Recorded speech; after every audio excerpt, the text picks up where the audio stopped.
Paul, I was pretty taken aback when Andy Staples of On3 ranked his best and worst realignment moves of the last 2 decades.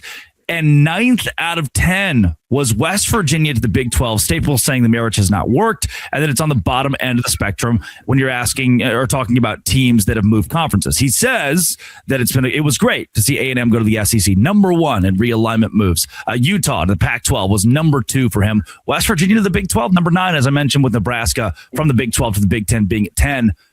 Do you think, like Andy does, that West Virginia to the Big 12 was a bad move? I don't think it was a bad move. I think we both needed each other at the time, for sure. Obviously, West Virginia was coming off an unprecedented run in the Big East, and obviously, had won 2 BCS bowl games at that point in time, and was about to be 3 when all this happened because West Virginia would win an Orange Bowl with Dana Holgorsen before they came over to the Big 12. So, obviously, West Virginia was on a Boise State type tear at that point in time, and was one of the. Obviously, an SEC deal almost happened for West Virginia, and Missouri was a team that was chosen instead. That's a true thing. So West Virginia was left. The ACC didn't want West Virginia because they were academics. Because West Virginia guarantees that if we're a West Virginia resident, you're getting in. We're going to figure it out, and unfortunately, that does hurt our academics. So, on the field, West Virginia has been a huge disappointment coming from that.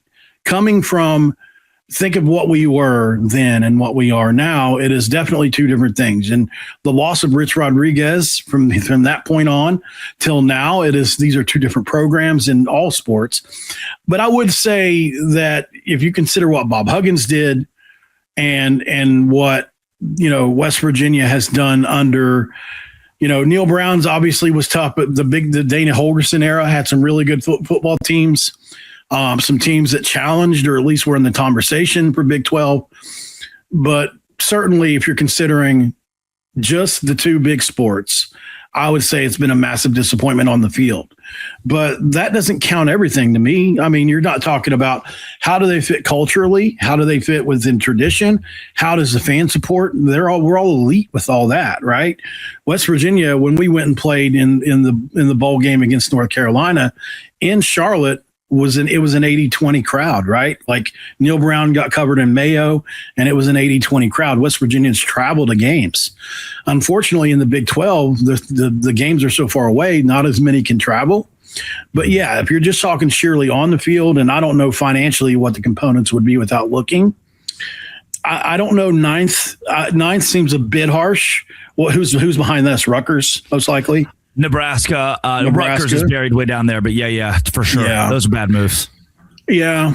I mean, I don't know. I'm curious to how other people would feel that as a West Virginia fan, I understand why that people would have us lower, but we ain't done yet. And I think we'll have a chance to improve it. Can I just ask a question? Like, how is Utah? So how are they the savior right now and where they're ranked at? You're just asking because they had one good year last year. What have they done besides that in the Big 12? It's not really being judged on the same scale. Like they haven't had as much time to be really good or to mess up like we have. We've been here for 12 years at a disadvantage.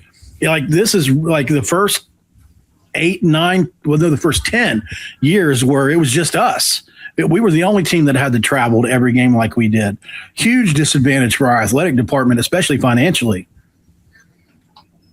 Also, if I may, like Missouri's below 500 in the SEC since they went there. They've had 3 good years, 2 under Pinkel and 1 under Drinkwitz. They were actually, at the top of not even top of college football, but they were near the top of the SEC. West Virginia's had at least 3 years of their 12 in the Big 12 where they were near the top of the Big 12 conference. Right. It's not like they've just bottomed out. This ranking from Staples has UConn as an independent, moving independent as a better move than West Virginia coming to the Big 12. He has Colorado to the Pac-12 as a better move than West Virginia coming to our conference. And Paul, you touched on this. I want to go here next. I feel like from the Big 12 perspective and point of view, this conference makes sense. And I get it. West Virginia regionally, it's weird, it's funky, it's different. But it is 16 teams that are just scrappy, that have scrapped together, survived college football and what it's hit them with over the last 3 decades, and said, you know what? We'll do it ourselves. We'll make it work ourselves if we have to. West Virginia's part of it. Yeah, I get it. I get that West Virginia and Colorado don't have a lot of similarities. But the similarity that brings us all together is no one really wanted us bad enough. That everybody didn't believe in what those schools had to offer. Colorado out of the Pac-12, didn't get a Big Ten invite. West Virginia is leaving the failing Big East to go to the Big 12. The ACC didn't like the academics. I love the culture of the conference because everyone was told no at some point. That's a great point. There's something to say about that resilience. Almost like you've got a bunch of Rockies in the same conference, right? A bunch of guys that, maybe were looked upon as less than, and that becomes your superpower together. Look in basketball, what it's become. You would have thought that, and people thought that the football would fall off with Oklahoma and Texas leaving, and it hasn't. The program, somebody tell me legitimately, is the conference less strong than when Oklahoma and Texas was in it? It's not. It's stronger. Look at what Texas Tech is doing. Oklahoma nor Texas did what Texas Tech just did. Oklahoma nor Texas did what TCU did a couple years ago. Yeah. So, call me crazy, but I feel like we're doing all right. It's just, I don't want to go as far as to say indoctrination, but the level of glaze that the other conferences get does, I think, at the end of the day, make people think that we are worse off than we are as a conference. I think we're doing all right. Financially, it could be better. On the field, I think we compete really hard. And, like I said, look what Texas Tech did. We've always got somebody in the fight. And don't look out now, but BYU is still coming. Texas Tech is still coming. Give Oklahoma State a couple years. Let's see what Rich Rod does here. Scott Frost may have UCF moving in a good direction. Obviously, what Willie Fritz is doing at Houston right now. Come on, man. That guy in year 2 did things that I don't think many people thought could be done at Houston. Dana Holgorsen never did it. And they've got all those people back. What's Houston going to be this year? Are they going to be a team that potentially gets into the race, football wise anyway, and we already know what they are in basketball. We're already the best basketball conference. So to me, it's more narrative driven than it is what the actual truth is, if you want to ask me. Do you, in all of this, Paul, we'll wrap up here. Do you feel like ultimately, if you can go back, do it all over again, West Virginia to the Big 12 was still the correct move at the time and is working out today? I do. I think that, we made a bad hire, and Dana wasn't necessarily a bad hire. I think it was a necessary hire because of the powers that were in charge at the time and Oliver Luck and company. They were thinking, okay, we'll get a Big 12 guy who knows the Big 12, that knows the landscape. Dana, who was under Gundy, Dana, who was under Leach, and that style of ball was being played at the time. It seemed like it would work, and it did work to an extent for a while. There were some good football teams under him, but the Neil Brown hire really set West Virginia back. It was just, if you want to be mediocre, that marriage made us mediocre. And I think that's what most people look at when they're considering us, on a lower level.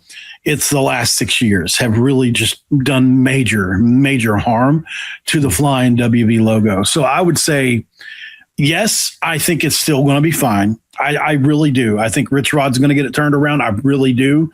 And I think Ross Hodge, we've got a 5-star, and income. We got a 5-star we're probably going to get, and we got a 4-star coming next year. So I think basketball will be fine. And I think we'll end up winning again. But right now, in the thick of it, 4th coach in 4 years, say year 2 of a rebuild, it's tough. But I do think that we will right the ship before 2030. And could there be a West Virginia basketball team that's in March Madness this season? I'm not going to rule it out. Here's why the Mountaineers might be there. This is the Locked On Big 12, Locked On West Virginia crossover. I'm Kalia Butler, host of Locked On Women's Basketball, and this is Mazda's Women's Basketball Snapshot, celebrating the work no highlight reel can ever capture. South Carolina rolled past Ole Miss 85-48 to clinch a share of the SEC regular season title and lock down the number 1 seed in the conference tournament. The Gamecocks extended their win streak over Ole Miss to 21 straight. UCLA dominated Wisconsin 80-60 to secure its first outright Big Ten regular season championship in program history. The Bruins improved to 27-1 overall and remain unbeaten in conference play.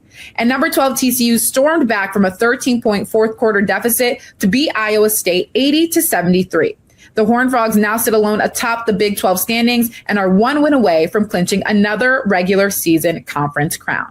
These moments are earned off the clock, those long before the lights ever come on. The sweat, the fakes, the doubt, the scrapes, and coming back for more every time. Mazda puts that same drive into every detail. Wins define the moment, putting in the work, that defines you. There's more to a Mazda because there's more to you.